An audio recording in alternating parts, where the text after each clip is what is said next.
నమస్తే అన్న.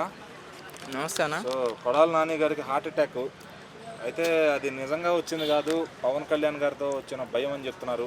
కొంతమంది రెడ్ బుక్తో వచ్చిన భయం అంటున్నారు. దానికి ఏమంటారు?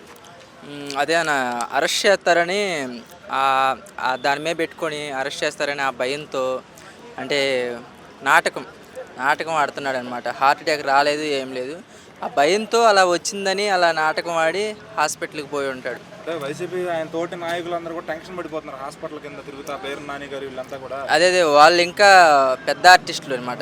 ఇతనికే హార్ట్ అటాక్ రాలేదు, అది ఒక నాటకం. వీళ్ళు మళ్ళీ దాన్ని మళ్ళీ గుంపుగూడి మళ్ళీ ఇది పెద్ద పెద్ద నాటకం అనమాట. పెద్ద ఆర్టిస్టులు వీళ్ళు.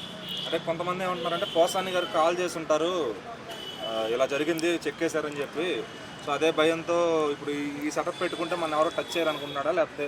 అదే మొన్న పోసాని కృష్ణ గారిది జరిగింది కదా, దాన్ని ఉద్దేశం తీసుకొని ఇతను కూడా ఇలా చేస్తే కొంచెం అరెస్ట్ చేయకుండా ఉంటారు, వదిలేస్తారని ఆ తెలివితో హాస్పిటల్ వెళ్తే ఎవరు పట్టించుకోరు, వదిలేస్తారు, అంతటితో అయిపోయింది ఈ టాపిక్ అని అలా ప్రయత్నాలు, ఆ తెలివి చూపిస్తున్నాడు.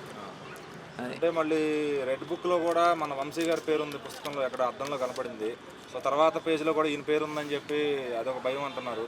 లేదు పవన్ కళ్యాణ్ గారు కూడా ఎట్టి పరిస్థితుల్లో ఇలా మాట్లాడిన వాళ్ళని వదిలే ప్రసక్తి లేదు, ఇంట్లో వాళ్ళతో కానీ ఇంట్లో వాళ్ళని అంటే వాళ్ళని అనొచ్చు వ్యక్తిగతంగా, ఇంట్లో వాళ్ళ దాకా వెళ్ళి ఎక్కువ బూతులు మాట్లాడారని చెప్పి అంటున్నారు కదా. అదే అన్న, పిహెచ్డీ చేశారు కొడాలి నాని గారు. అదే అన్న, ఇప్పుడు అది అంతా అనటం ఎందుకు, అలస అనిపించుకోవడం ఎందుకు, మళ్ళీ ఇప్పుడు భయపడి హార్ట్ అటాక్ వచ్చిందని అబద్ధాలు చెప్పుకొని హాస్పిటల్కి వెళ్ళటం ఎందుకు ఇవన్నీ చెప్పండి.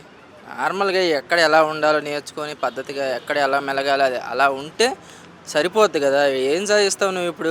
ఎమ్మెల్యే పోస్ట్ పెట్టుకొని వీళ్ళందరితో గొడవపడి ఎందుకు అవన్నీ చెప్పండి.